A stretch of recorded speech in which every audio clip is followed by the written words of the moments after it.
വൈക്കത്ത് ഓടിക്കൊണ്ടിരുന്ന കാറിന് തീപിടിച്ചു.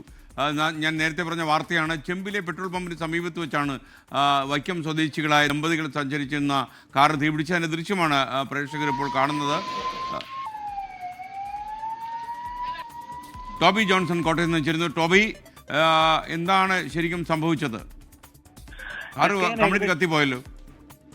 തീർച്ചയായിട്ടും എസ്കെൻ, ഏകദേശം 8:45 കൂടിയായിരുന്നു ഈ സംഭവം നടന്നത് എന്നാണ് നമുക്ക് അവിടെ നിന്ന് മനസ്സിലാക്കാൻ കഴിയുന്നത്. വൈക്കം സ്വദേശികളായ ദമ്പതികളും മകനുമാണ് ഈ വാഹനത്തിൽ ഉണ്ടായിരുന്നത് എന്നാണ് നമുക്ക് ഇപ്പോൾ ലഭിക്കുന്ന വിവരം. അതായത് 3 പേരുണ്ടായിരുന്നു. ഇവർ എറണാകുളം ഭാഗത്ത് നിന്നും വൈക്കത്തേക്ക് വരികയായിരുന്നു. ഈ വാഹനത്തിന് ഇടയ്ക്ക് വെച്ചൊരു മിസ്സിംഗ് കണ്ടപ്പോൾ ഈ പെട്രോൾ പമ്പിന് മുന്നിൽ വെച്ച് ഇവർ വാഹനം നിർത്തി. തുടർന്ന് ഇവർ പുറത്തിറങ്ങിയപ്പോഴാണ് വാഹനത്തിന്റെ മുന്നിൽ നിന്നും പുക ഉയരുന്നത് കണ്ടത്. പിന്നാലെ തീ പടർന്നു പിടിക്കുകയായിരുന്നു. അങ്ങനെ ഉടൻ തന്നെ ഇവർ അവിടെ നിന്നും മാറി.